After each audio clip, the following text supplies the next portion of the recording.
السلام علیکم ورحمۃ اللہ وبرکاتہ۔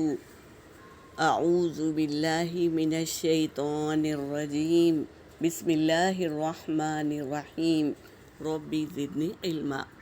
آج ہم حدیث لیتے ہیں۔ حدیث پاک کا مفہوم ہے، جب ہم حدیث پاک کا مفہوم ہے کہہ دیں گے تو حدیث میں کمی یا زیادتی معاف ہو جائے گی۔ اس لیے کبھی بھی حدیث کہے تو یہ ضرور کہیں کہ حدیث پاک کا مفہوم ہے۔ حضور صلی اللہ علیہ وسلم کا ارشاد ہے، جس شخص نے یہ کلمات کہے تو میں اس شخص کو ہاتھ پکڑ کر جنت میں داخل کرانے کا ذمہ دار ہوں۔ یہ کون کہہ رہے ہیں؟ ہمارے نبی صلی اللہ علیہ وسلم کہہ رہے ہیں۔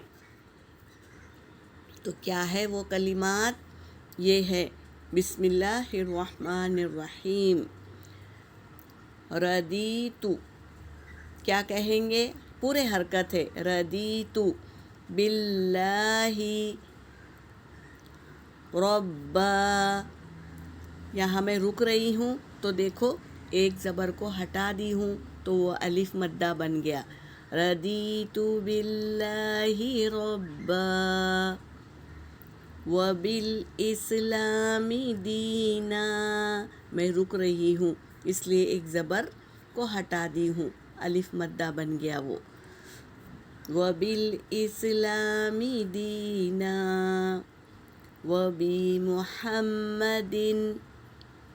وبمحمد صلی اللہ علیہ وسلم، صلی اللہ علیہ وسلم نبیا۔ اس کے معنی ہیں، رضیت باللہ ربا، اے میں راضی ہوں اللہ کے رب ہونے پر۔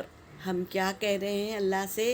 میں راضی ہوں اللہ کے رب ہونے پر، اور اسلام کو دین ماننے پر میں راضی ہوں، اور محمد صلی اللہ علیہ وسلم کے نبی ہونے پر میں راضی ہوں۔